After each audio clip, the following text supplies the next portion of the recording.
What is up, everyone? Captain Yasser Hatab here, the property captain. Glad to have you guys with us. Guys, I don't know about you guys. All right, Boom Squad, are you guys ready to do this just like every Thursday? I look forward to these Thursdays. Boom Squad, how you guys doing? Yes, sir. Doing good. How about yourself? Doing all right, man. We're Yes, doing sir. Doing fantastic, man. Right. So these guys, as you can see, they got a whole bunch of paperwork on the desk there. We got our transaction coordinator on the other side putting in offers. So we are busy, guys. So we're blessed, right? We're blessed to stop these foreclosures and get some good offers out there. So how's your week been going so far? Man, the week is going fantastic. We have a few closings coming up tomorrow. We're planning right now. As you can see, these big shits right here, this year we're scaling like 100. Yeah. So I'm highly focused. Here in Atlanta, helping a lot of newbies. My workshop is doing fantastic. We're about to start actually with a physical office. Mm-hmm. I'm gonna be working from there. Have the newbies come there, bang the phones, and we're just working, man. I love it. I'm playing this year. You know what I mean? I love it. Yeah. Boom Squad is scaling. The Revive It Squad is scaling. The Captain Squad. I mean, both sides, man. You guys got the South. We got the North, and we're just going to take over at this point. Bang. So I'm gonna make an announcement. We have our office here in South Jersey. We're going to be doing the same thing that Boom Squad is doing on Saturdays. We haven't decided if it's going to be Saturdays or Sundays yet. Mm-hmm. Most likely Saturdays, where we're going to be hitting the doors first. And then also the calls in the office as well. So This will be open to. So if you guys are hearing this, and you're in the local area, South Jersey, the office is in Haddon Heights. So pass by, you'll see the link down below. We're gonna put it for you, so that you could join the Squad Up. So it's the South Jersey Squad Up JV group. That's what it's called. And so we're looking forward to having people there, new investors, new realtors. Just if you're new or if you're experienced, come through. Let's hit the doors and let's hit the phones. Let's stop a lot of foreclosures this year. 1,000. No flying planes. No flying planes. Nope. We're on the ground hitting it, running actually.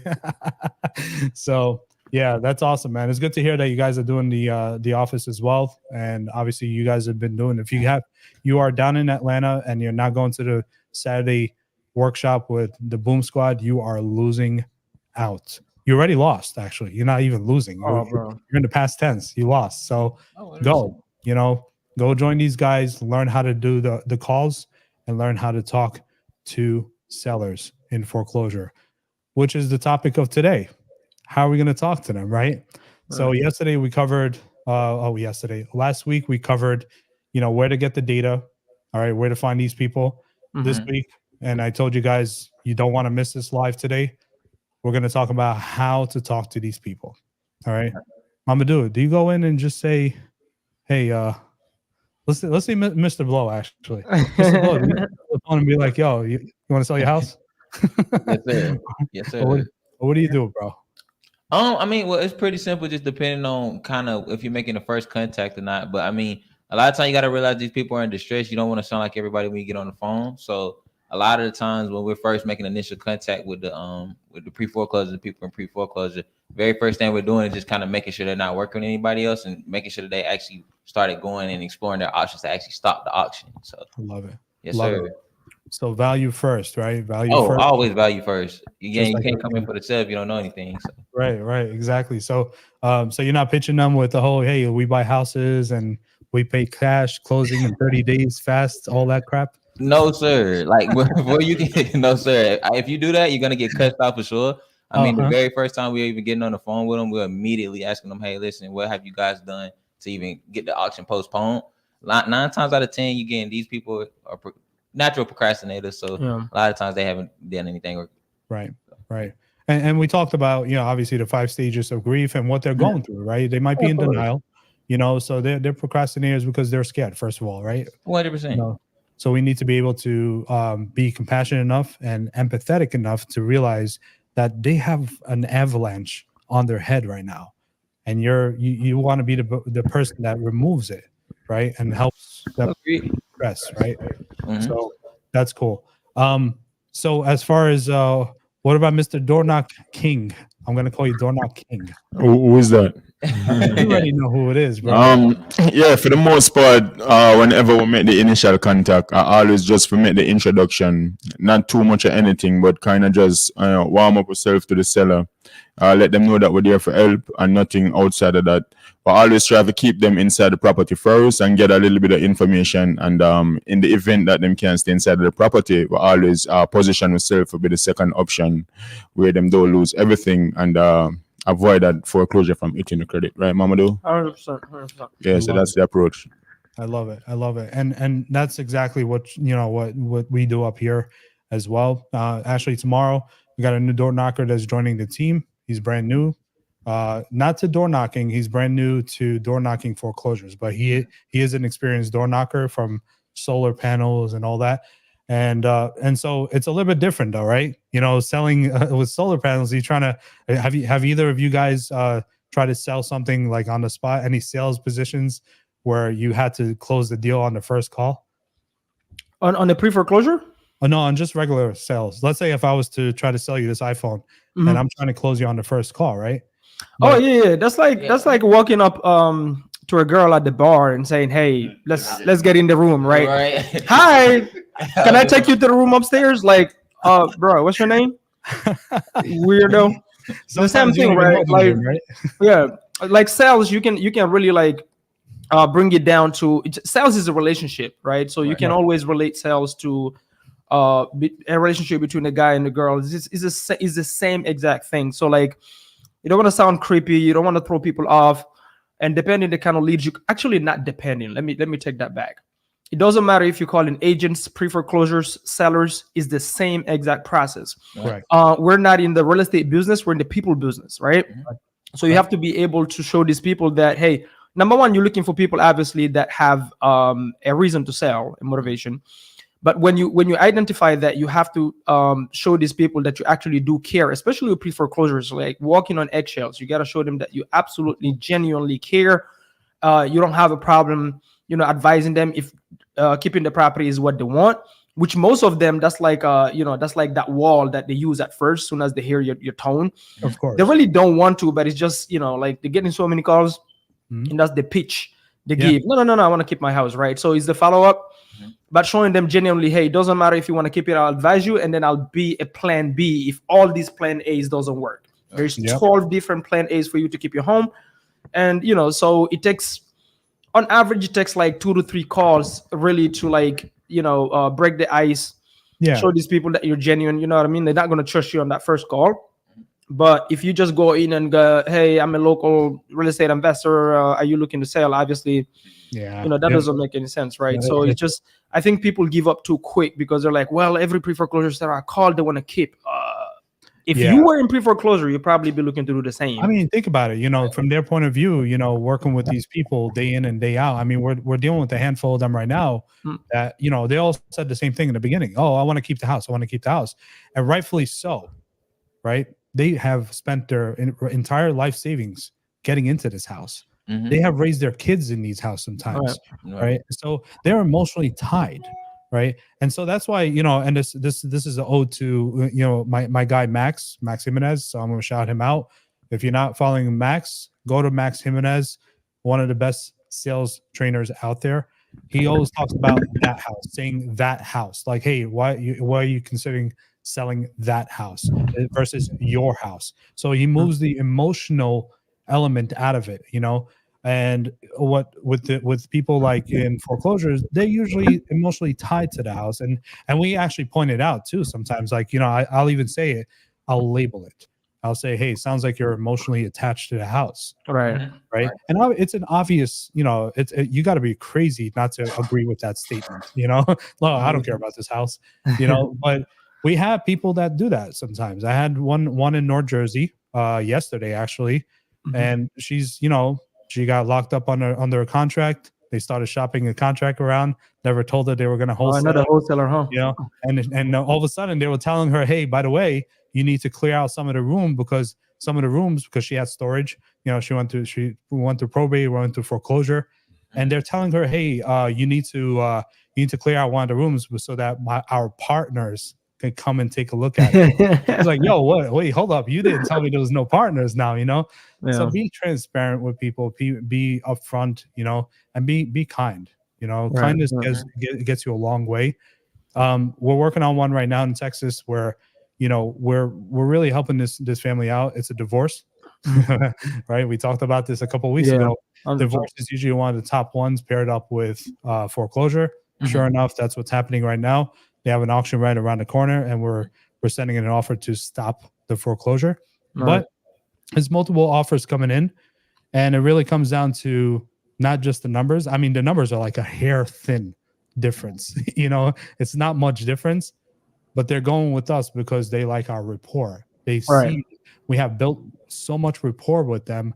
And that goes, you know, shout out to Belinda. You know who you are, for bringing the lead to us for our team, because that's one of the coolest things that we could do and this is going to be a first deal actually for her as well. Oh, first deal? Oh, nice. Yeah, man. So this is That was pretty an cool. exciting one.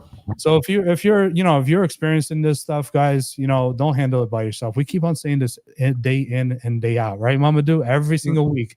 If you are dealing with the foreclosure homeowner, send it to us. Both teams, the North team and the South team. That's how we're going to label each other now. This is a Tupac Biggie thing.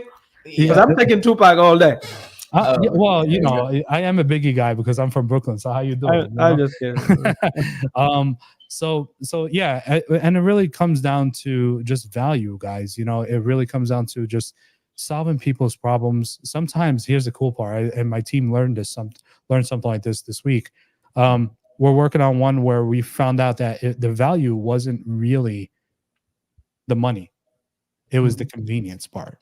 The person is choosing us over the other competitors because we're able to get down to the nitty gritty by asking the right questions, okay, and finding out that it was a convenience factor for this seller, not a sales, you know, not a number. So it's not always about the numbers, guys, right? It's about solving another problem that has nothing to do with the numbers, you know. So with that being said, I think we should role play one.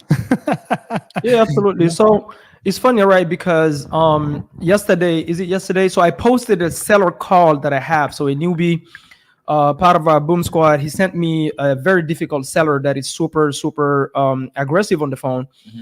I hopped on the phone with her and I handled it, and she was like, hey, I already have the options, have the offers, and we all know what that means. Typically 99.9% of those offers is wholesalers. So I started telling her about wholesalers. Basically, the call is freaking fire, guys. If you haven't listened to it, go on my YouTube channel, listen to it. But I'm looking at the comments, and one of those people is like, because I was educating her on wholesalers and telling her how some of these sellers that I see, especially on the older side, they lose their homes at the auction because of a wholesaler that don't know their numbers, like them up too high, try to shop it around, cannot find it. And plus, they don't want to cancel the contract nor remove the memorandum of contract that they have on the property. If you don't know what a memorandum of contract is what you file to cloud title, basically, right? Now, your numbers is wrong. You cannot find a buyer. The seller is about to be auctioned. You don't want to remove your memorandum. You tell me if this is somebody you want to represent you, right? So I was roasting wholesalers on that phone call. And this guy leaves a comment, oh, not you, wholesaling and then roasting wholesalers. I don't know if he was jerking off while typing. So I'm like, dude, that's like saying to Michael Jordan that, hey, not you criticizing basketball players that don't show up at practice, saying that they're lazy, or criticizing, anyway, let me not go there. But you're a ball player. Like, what's your argument, right? So if I wholesale, I'm not a wholesaler. I have never, anybody that ever worked with me, they know I have never even let somebody call me a wholesaler. I wholesale.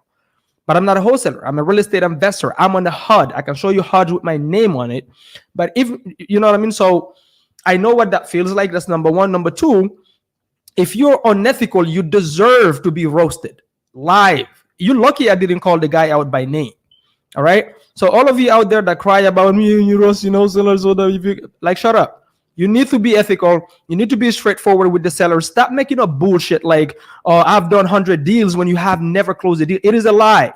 You don't need to do that to get the deal. You can straightforward be honest. Hey, I have a team. I just got started. I'm on the newer side, but I have a team. And if you're, willing for us to help you, I'll put you on the phone with somebody that have more experience. That's honesty. That's honesty. Plus, most of you are locking up these sellers, having them lose. Dude, we have few sellers right now. We help you with the excess funds because of the same dumb shit.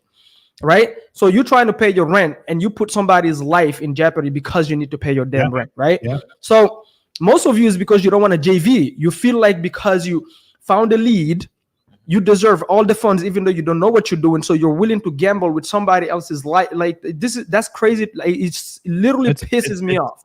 It's like giving a scalpel to a 5-year-old. Right. So guys, I'm gonna tell you, I don't care which guru you watch online. Don't believe all these gurus that are telling you when you call them, tell them you've done this. If you haven't done it, you're lying. Sales is not about lying. You can listen to that call. Straightforward, brutally honest with the seller, and at the end of it, guess what? She even want to come to our workshop, right? Listen, if I don't have the solution for her, we're not gonna buy that property. You are not in the. Let's start there. Your first script is you are not in the real estate business. You are in the people business. I want you to write that down in bold. And then when you call, be ethical, be honest, because I promise you, it's never about the house. You're never going to get a contract if it's just about the house, unless you're just locking people up and then you want to go back and renegotiate. Anyway, let's get into it, bro. Let's start with the door knocking script. Let's start with you, Yasser. When you go in front of the door, you land your plane, boom. You know what I mean? If you don't like freaking crash on the house, like what is, how do you approach the door? Like, what is your so typically, here in New Jersey, we do a 2-man team. Usually one that leads, one that co-leads. We usually do it like that because obviously when you're in the heat of battle, calling or face-to-face door knocking, you want to be able to have an extra additional ear, because sometimes what you hear is not the same thing what the other person heard. Right. So you want to be able to have a backup, and that's for safety reasons as well, just in case someone comes and tries to bust you upside the head. You have someone, this is my hood days, right? Door knocking the hood. But also for situation you approach the door with both of you?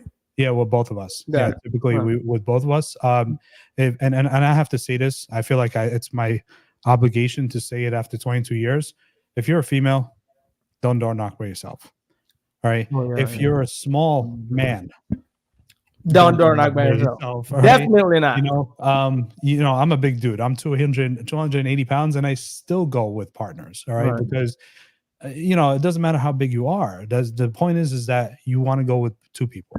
Okay, one person is really taking mental notes and observing the body language. Okay, of the person that's opening the door. The first thing that we do is I approach the door. Right. Obviously, I have my list. I go to the door with my door knocker. Let's say I'm leaving. I'm leading. I have a co-lead with me. We call them co-leads. I knock on the door. All right, but I don't knock softly. Okay, because it's the equivalent. Because door knocking is the equivalent of cold calling. Right. Right. You ever heard people call and it's like hello, Mama Do. I'm scared. So a soft door knock pretty much spells it out for them that you are not confident. Remember, and I tell my door knockers this all the time, when you're knocking on a door, you are there to solve their problem. They need you. Okay. But also, we don't need to buy the property. Right. Okay. They're the ones in hot water, not you. What's the worst that can happen? You walk away and that's it. It's a done deal. Right. So that liberates them from the stress of door knocking. Right. So we knock. First thing I observe as an experienced door knocker with my team is how they open up the door. Okay. If they open up the door fast, you're dealing with the type of seller or a type of personality that is very aggressive, very, very type A personality. It's like a high D on the disc. Someone that's in your face, like a CEO type of person, or in other words, a red. Right. So you need to know the different types of personalities, right? DISC, like the disc personality, and then the different colors, which is red, yellow, green, and blue. Okay. And it's that same order pretty much. So that's the first thing I teach my door knockers, like, hey, how they open up the door. Okay. That's the most important thing. And how they say, like, can I help you? First thing out of my mouth, hey, I'm Yasser. This is my friend, whoever I'm with, Mike, hey, we're not going to endorse today. Just, we have noticed here that you may be dealing with something with the bank. We're here to see if we could help you get the bank off your back. Okay.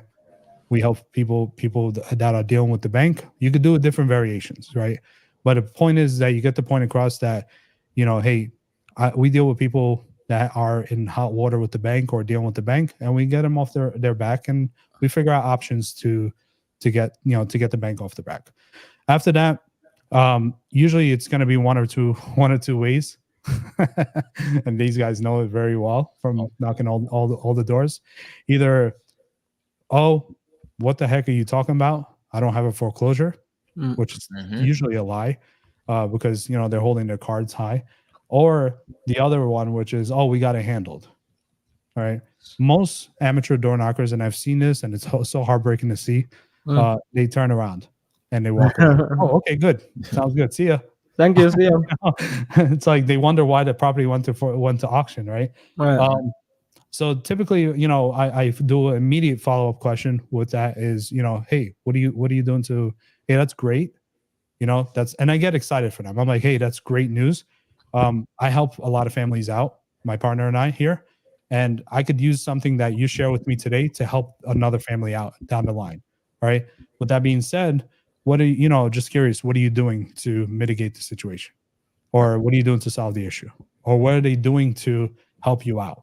Right. And then I get into, obviously, they tell you what it is, right? Loan modification. We're not going to get into it, obviously, on the live, but whatever the situation is, right?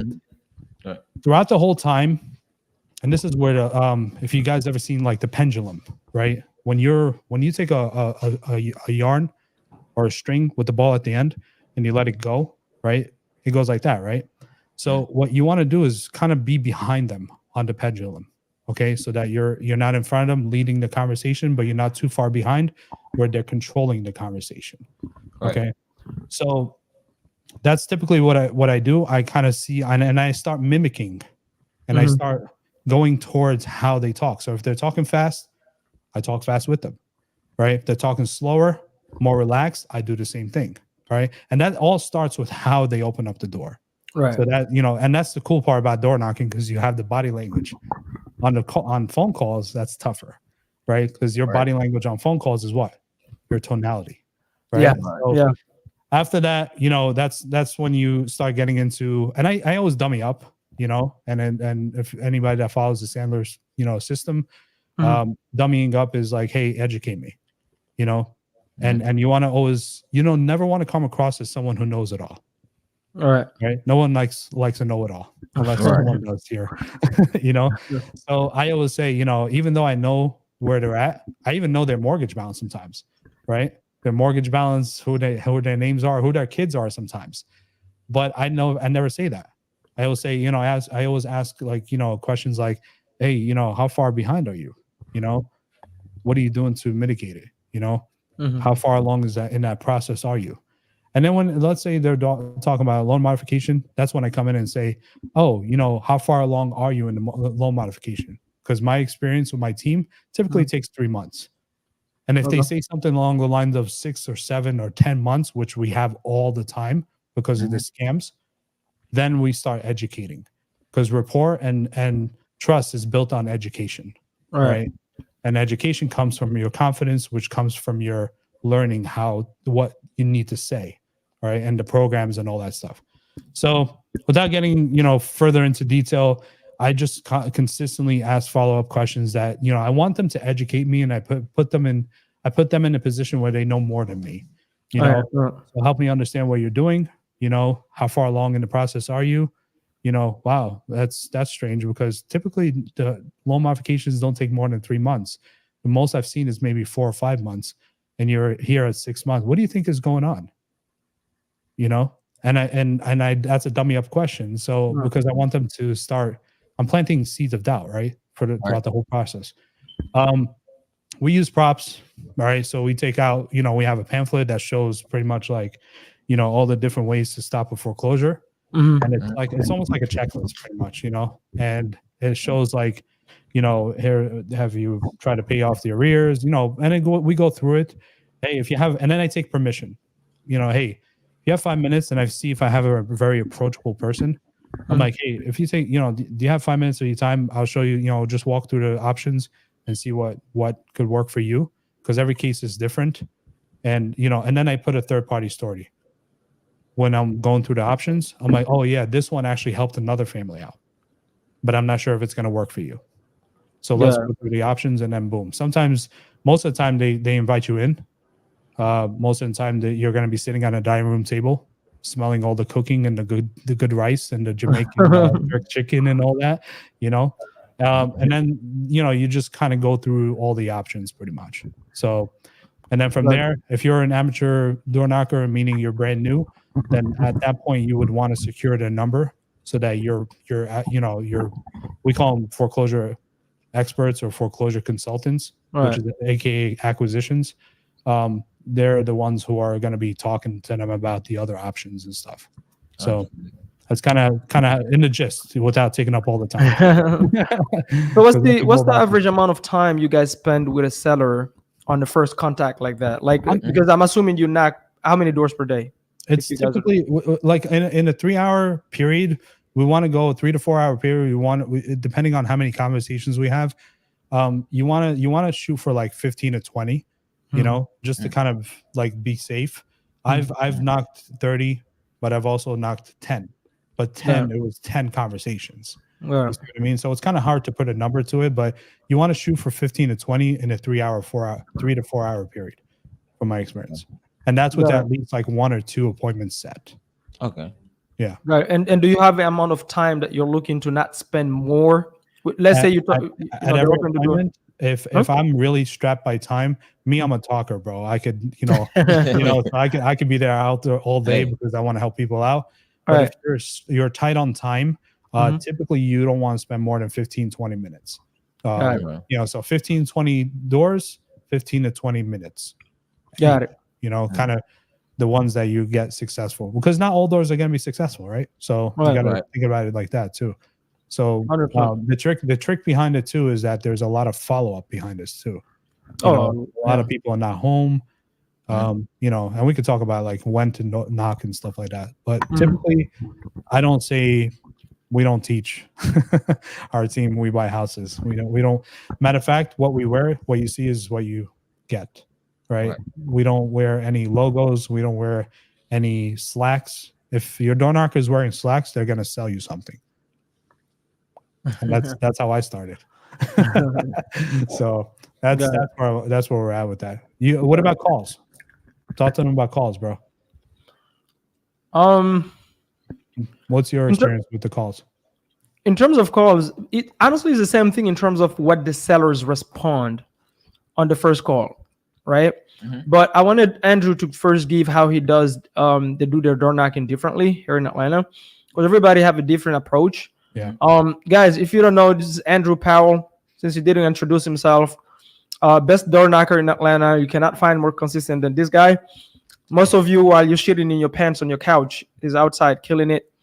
I don't think we spent a month without a closing. Nope. From a door knock. No, if you go one entire month without a closing, that mean you're not doing it right? You're not doing enough work. Okay. Explain to them, how's your process a little bit different from Yasser, or is it the same exactly? Pretty much the same, or just a little bit different. Well, me try to keep my conversation about 5 to 10 minutes. Make sure we get the number. And as we say, if you knock 15 door, mama do, at least 10 of them you're not gonna really get. You're not gonna really get at least 10 people being at home, so you might talk to 5, but for the most part you leave a number and we'll pretty much get a good high rate a call box. Especially at the final week before the auction. That's when everybody kind of bombarded you, because now at that point they might get desperate. It's the most motivated time. That's the most motivating time. But for the most part, introduction, let them know why you're there, and just try for as much as I can be mellow with them, because you have to approach it very subtle, because it's a critical moment for them, and you just make your introduction. And that's a great point. And I love the fact that we two different approaches, right? 2 different timelines. similar in how we approach, with value, but the timelines are different, right? With when it comes to the follow-up, right? What the key here is what? Get the number. Make sure the number works. Make sure the number works too, right? I know. So and that's pretty sick that you are able to do that 5 to 10 minutes, and then the whole point is get the number, set the appointment, get the closer in. Andrew, are you trying to close the deal on the first call? Absolutely not. To be honest with you, pretty much my deal, Mamadou, as I know, would not even talk about price until probably the third or fourth conversation. If them do look for sell, but we always look for solve a problem rather than purchasing the home. The home, as when we hear somebody comment, the home are really the last. The home is not even the problem. You try to solve the problem first, and then the property come after that. But perfect. Yeah, and that's what you want to do. It's a dating game, right? So you want to date. You have to let them rant about their ex and cuss them out, and So we heard. Yeah, on the cold calling side, I'm gonna let Steve chime in, but it's the same exact approach. Like every time you call them, they always have this defensive mechanism. Hey, I got it handled, or that's not. Some of them try to make up shit like it's not my home, that's not me. Yeah. Never heard of a house before in my life, or it's not in foreclosure. Yeah, exactly. I know. Foreclosure. Or we got it handled. I don't even live in the U.S. I heard that one. Exactly. So it's the same exact thing to where you explain to them. I think what newbies struggle the most, and our daily role plays. What I tell newbies is focus on perfecting your upfront contract. Right. What an upfront contract is you introducing yourself and let these people what you do. And one thing you don't want to tell them, at least at first, is that you buy the house. What you lead with is, hey, this is who I am. I was calling you about 123 Main Street. I noticed there is an issue with the bank. And in this area, we help people. If they're looking to keep their home, we'll advise them how to keep it. We kind of know how to talk to the bank and all this fun stuff. So you lead with that value and see, hey, are you trying to, keep the home, or what does this look like? Do you have it handled right? But the introduction got to be very, very clear. And then if they try to push back, hey, I understand completely. I'm a complete stranger. I don't want to be intrusive. But like, let's say they say things like, hey, I've got it handled. Like you said, yes, sir. You play the dummy, right? Right. Oh, wow. I'm confused because I still see your property up for auction on the 12th. Are you sure you got it handled? Did you call the lender to make sure they got it stopped? Because I can send you a screenshot right now. Your property is still up for auction. And again, you know what I mean? Like that's, you want to lead with that. So, and then as they warm up, then you want to tell them like after, it's the same thing. Yeah, sir, we have the same on the phone call. Obviously we cannot hand them over a pamphlet, but we have the same exact options, right? So typically for us, we like to ask them first, what have they tried so far? So that we know where to pick up from. So we don't just start like blurting out, oh, did you know you can do a lawn mat? And then did you know you can call your grandma and blah, blah, blah, blah. No. Right. Have you tried anything? And if they've tried ABC, then okay, did you know you still have D and X, Y, and Z, right? So that's number one. Number two, we always tell them, hey, also in case none of those options work, we are the plan B. We're here to buy your property. We're always here if you need, if you want to sell it. So we'll help you keep your equity so you don't lose it all, right? So that's the first conversation. Keep it short, sweet, like Andrew always saying, spicy as well. Right. And the key is the follow-up. Now, I'm going to give you guys a tip here before I let Steve go. As a newbie, this is the part, especially if you choose door knocking, for example, right? There are steps to this. First conversation, you keep it short. The follow-up is the next day, right? So you get the phone call. Now, if you're trying to do everything by yourself and you don't squad up, what happens is the next day now you're too busy calling the banks on the 3A with the seller, with the POA. Guess what you're not doing now?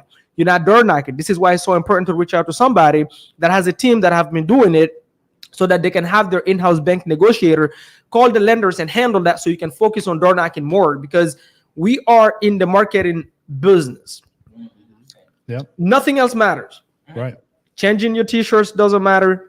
Talking to the lenders all day long and you didn't door knock today, that means you're losing momentum. So yesterday you did 15 doors and today you did 0.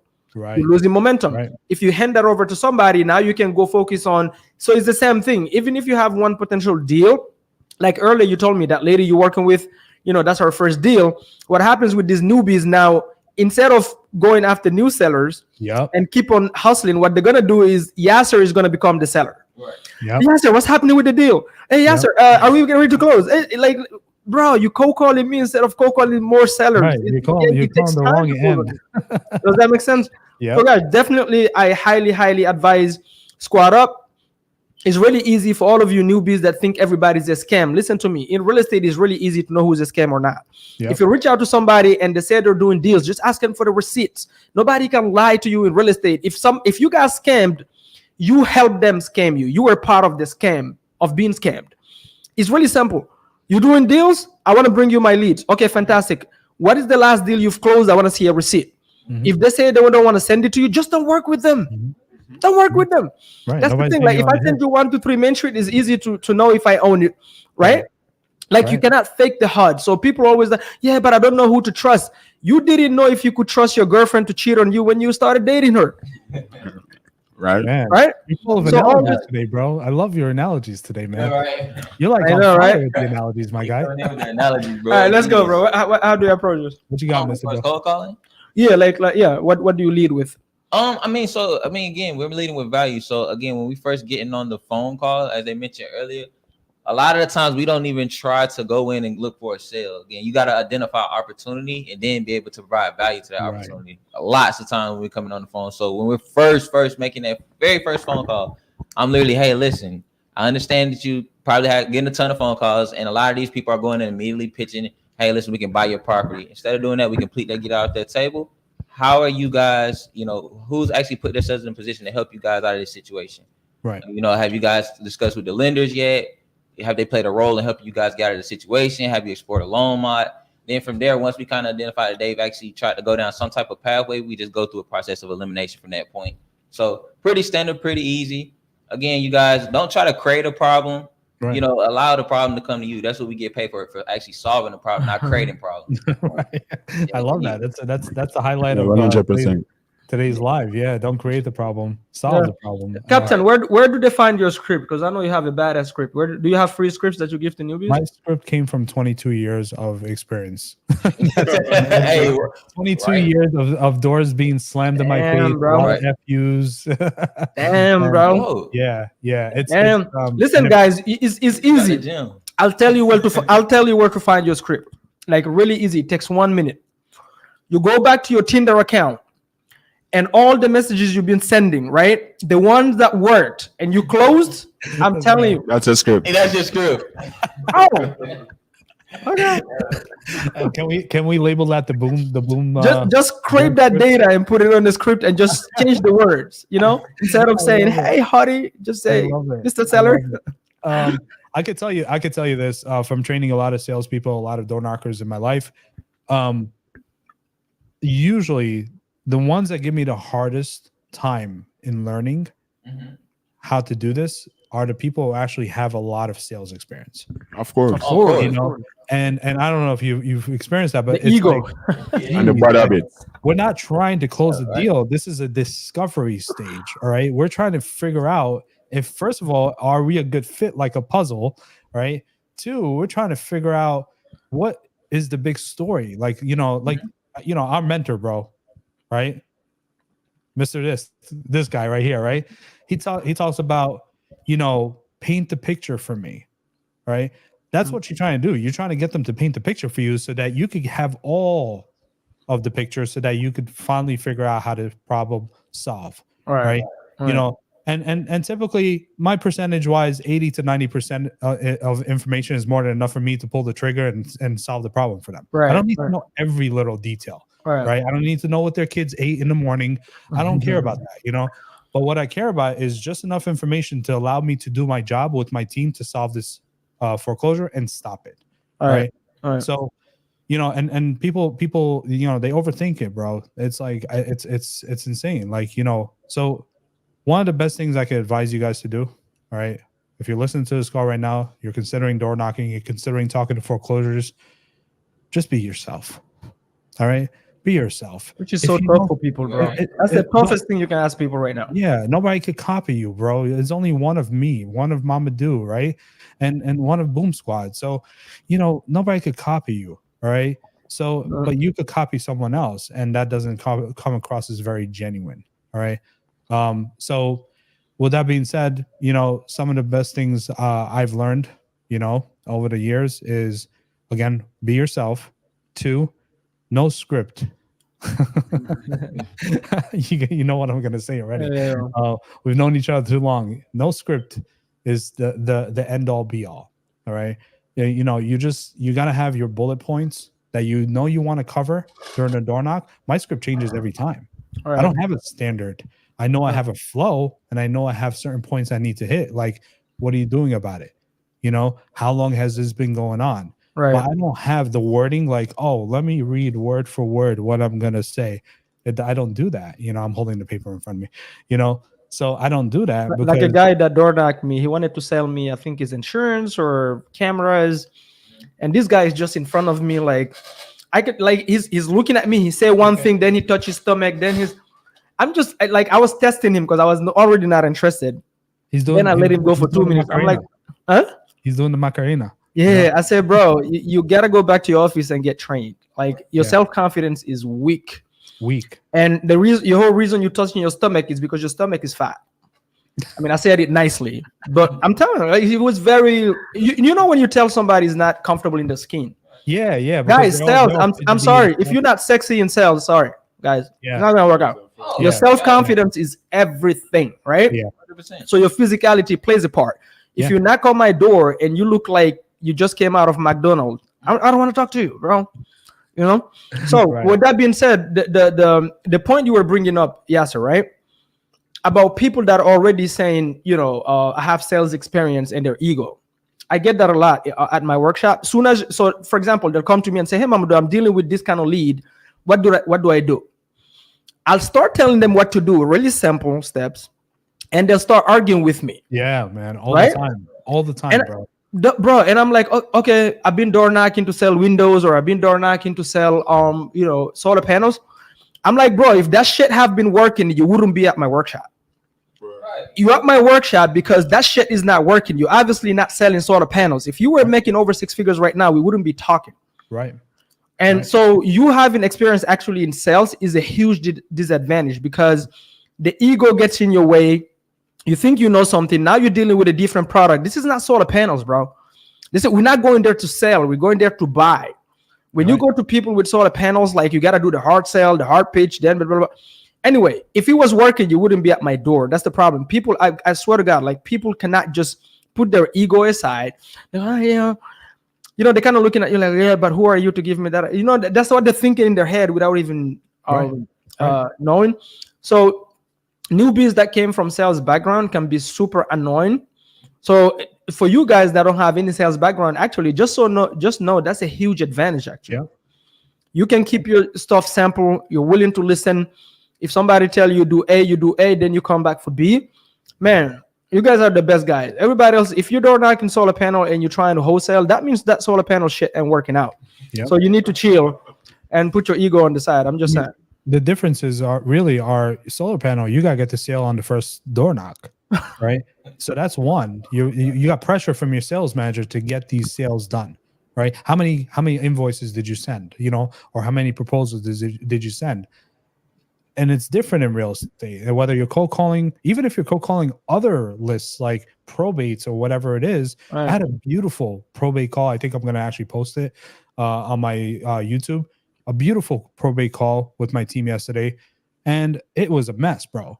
Like, the personal representative didn't handle the situation right. The property went into foreclosure.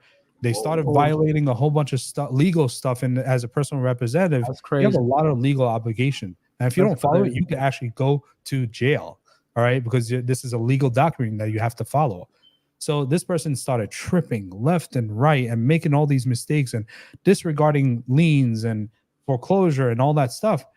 And I'm sitting here, my team is like, when are you going to close them? I'm like, we're not. This is a discovery call, right? This is a discovery call. All we're doing is planting the seeds that we are here to make sure that, to find out what the issue is so we could solve the problem of probate first, then worry about the house. All right. And a lot of people, they want to just close the deal on the first call. It's not going to happen. Right. 7 to 12, 7 to 13 touch points is the normal. Sometimes it goes more, sometimes it goes less. All right. That's how many touch points. Touch points is how many times you're going to communicate with the I'm looking at the comment here. Leave the panels alone. No, I'm not going to leave the panels alone. So the other what one, does he mean? I'm not following. He deals with the panels, the solar panel, the solar panels. Oh, leave the panels alone. Leave the solar panel people alone, right? But another thing too, right? Think about it this way: what are we selling? We're salespeople. What are we selling, though? Are we selling a product? No. Are we selling a service? No. We're selling what? The solution to people's problems. We're selling ourselves. People do business with people that they know, like, and trust. Right? That sometimes becomes the difference between 2 or 3 offers to the same seller. Right? So if you're able to build that rapport and be that person that they know, like, and trust, you sold yourself. Doesn't matter what the solution is, because the solution is going to come. Right? Whatever the solution is, financial, non-financial, logistical, doesn't matter. You're selling yourself.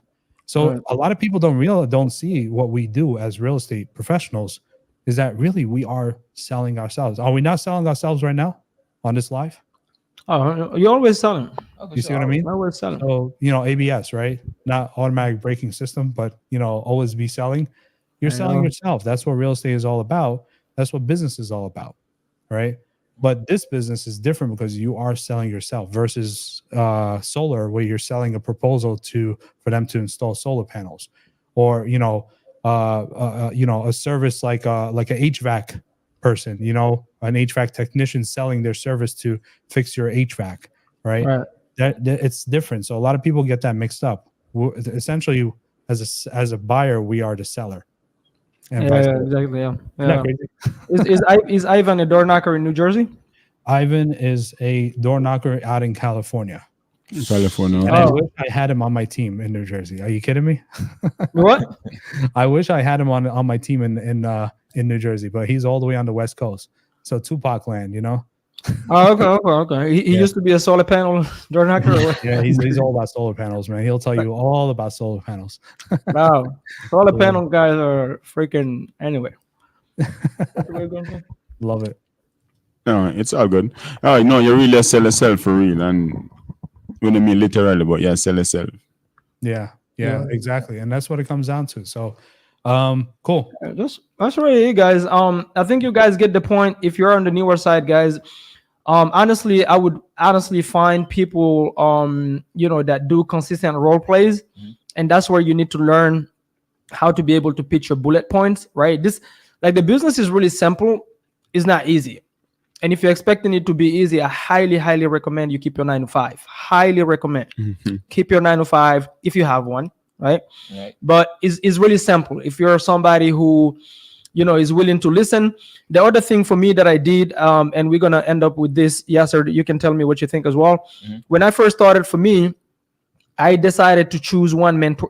If you listen to 3 people, you end up being confused, and now you don't know where to go, what to do, what style should I. So you're listening to 7 different gurus on how they pitch and blah blah. Like, you gotta pick one that clicked, you like it, you know what I mean? It moves you, like you can relate. Pick that person, the way they teach, and especially if they're doing deals, and stick with that person until you start doing consistent deals, because you're gonna find your own style at some point. Like, you just flow because you've done it so much. Like, experience is the best teacher. But in the beginning, when you don't know, if you're following too many people, now you're almost like in the middle of the road. Somebody's telling you, no, just go straight forward. Another one is saying go left. Another one is saying go right. And now you're like, you know what? I'm just gonna. I'm not doing. I don't know where to go. And you freeze, right? I'm gonna stand right here, right? Yeah, you freeze. So for me, when I started, guys, I always picked in anything. I always picked one mentor. I never listen on a specific, let's say creative finance. I don't listen to anybody else other than Mr. Two Pace, right? Multifamily. I don't listen to anybody else other than Grant Cardone. Sorry, right? Like, it clicked. I don't want to listen to a bunch of I don't want to listen to Mr. Cut and Hair, Mr. Ryan Pineda. Whoever know him, tell him anyway. But that's a different story for another day. How about you guys? Yeah, that's a long story for another day for sure, bro. Yeah, man. I can stand to say, I mean, again, just same concept as always. Stay consistent. Make sure that you stand on top of it. Understand that you're selling yourself. and that you have to also work on your mindset. I think a lot of people come into this always and quit their 9-to-5 jobs and then work on their mindset before doing so. And now they end up in the same position. Mindset is key. So I know they say that a lot, but mindset. Make sure you focus on your mindset. Mindset, it's the Pareto rule, bro. It's 80% of the mindset. 100%. And by the way, just because, and I have to say this, Right. just because people like Mamadou and I are established does not mean we don't have our days, right? Where our mindset is low. But it's who you surround yourself with. I mean, look who he surrounded himself with. He got 2 of the best people in the business with him. All right. I got 5, 7 now of the best people in the business were surrounded by me. So when I have my low energy days, my low mindset days, they remind me of our purpose. Boom. Right. And all the way around too. You know, we have some of our team members, they have their days too. But I always remind them of the goal. And the goal is right here. I don't know if you see it. Serve. People are counting on you. Yeah. Right. 100%. I write it on my board so that they see it on camera, right? As a reminder, I write it on my board so that one day when I have a low energy day this week, I'm looking at it. Okay. Right. So yeah, there you go. So that's what I mean. So, you know, and that's very important. Very important, the mindset. So thank you, 100%. Steve, you know. Yeah, I agree with you, bro. You know, I honestly, at this point, I think we should wrap it up. Absolutely, guys. Listen, we're looking for maximum 7 people here in Atlanta. We just secured an office. So we're going to bring newbies every single day from Monday to Saturday. If you're not full-time, don't even bother. It's not going to work out. But if you're full-time, guys, sorry. If if you're sensitive, do not come to my lives. I really don't care. But anyway, yeah, if you're full-time, then, you know, we'll have you at the office here in Atlanta, guys, in Atlanta, not outside of Atlanta. And you'll be working with us, learning hands-on. We're going to need your commitment for 12 months, but, you know, we do everything: pre-foreclosures, probates, agent outreach, all these things.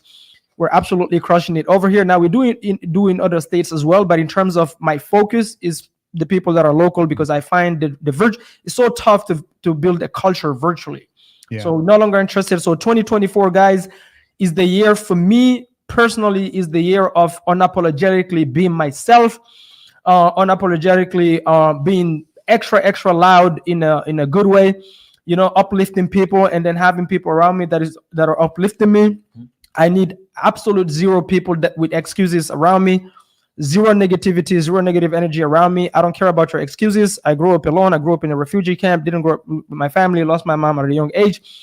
There's nothing you can tell me that, man, the United States is just beautiful. If you're broke right now, is absolutely 100% your fault. If you live in the United States and you're physically capable, mentally capable, you are just absolutely brutally fucking lazy, period. And I'm going to end with that. Period. Man, you have to put the period. I love it, you know. And he's like, look, just period. Okay. Yeah. You know, guys, Mamadou, your story, bro, I love your story. I love, you know, since I've got to know you from day one, once I got introduced to you, I love your story, bro. All right. I love where you came from. I love where you are, and I love where you're going, bro. Okay. So keep on going, because you got the best mindset. You got the best heart. You know, one thing about you, bro, your passion, bro. It really, boom, it's right in your face. And some people can't handle that, and that's fine. You're not the cup of tea for them. All right. So, and we're not going to be upset if you're not happy with who we are.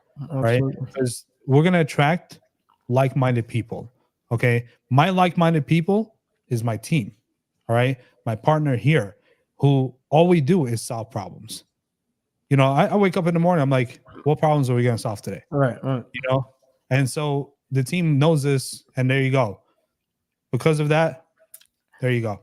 So, right? Kimmy, boom, boom is what we're thinking. Okay, about, on the next once we have maybe, let's say, around 20 episodes, if Kimmy is still the best person that dropped comments, she's gonna get a gift. She's super active in this comment. Kimmy already got a gift coming from me because she got 3 closings and stuff. So that's a whole different story. But yeah, you know, with that being said, hope you guys got some value from this. If you're watching this on a recorded, you know where to find us. Mamadou, where do they find you? Guys, you can find me on Instagram, all social media platform, including Snapchat. I'm all over it, right? At Real Estate Diallo on Instagram, and then everything else Mamadou Diallo. Because I don't know, for some reason Instagram won't let me change my freaking handle. I wanted to put my first and last name, but if you type Mamadou Diallo, you should be able to see me. I'm the handsomest Mamadou out there. There's a lot of Mamadou's, but I'm the handsome, right? Okay, guys. Andrew Powell, what's your IG? Andrew Powell _investor. Okay. Stephen Blow, Vote Vicious. Follow me. I'm changing my name. He still don't want to change his name. It's been since 2023. He refuses. We'll get it right. And as far as where to find me, as always, all across the social medias: YouTube, Facebook, Instagram, Twitter, MySpace. Do they still have MySpace out there? I don't know, but I am. MySpace. Oh my gosh, MySpace. Yeah, remember that? I remember that shit. I used to make music at the time. Oh my god, I was in college at that time. Man, I'm showing my age. I am the property captain. That's where you can find me. Foreclosure and probate expert here in New Jersey and Pennsylvania. And then, you know, if you have anything else outside, doesn't matter if it's Atlanta or not. If it's Atlanta, send it to Mamadou. If it's anywhere else, send it to both of us. All right. We're here as a team to help you guys out, get your first deal. If you're a new investor, we are here to get you to that level. Learn from the best in the business. Don't do it on your own. I'm going to say it again. Don't do it on your own. Don't give a scalpel. Don't take the scalpel and cut into the brain. All right. You got specialists here that can help you guys out. And with that being said, guys, adios. Hey, boom, we're out. Boom, boom, boom. Oh.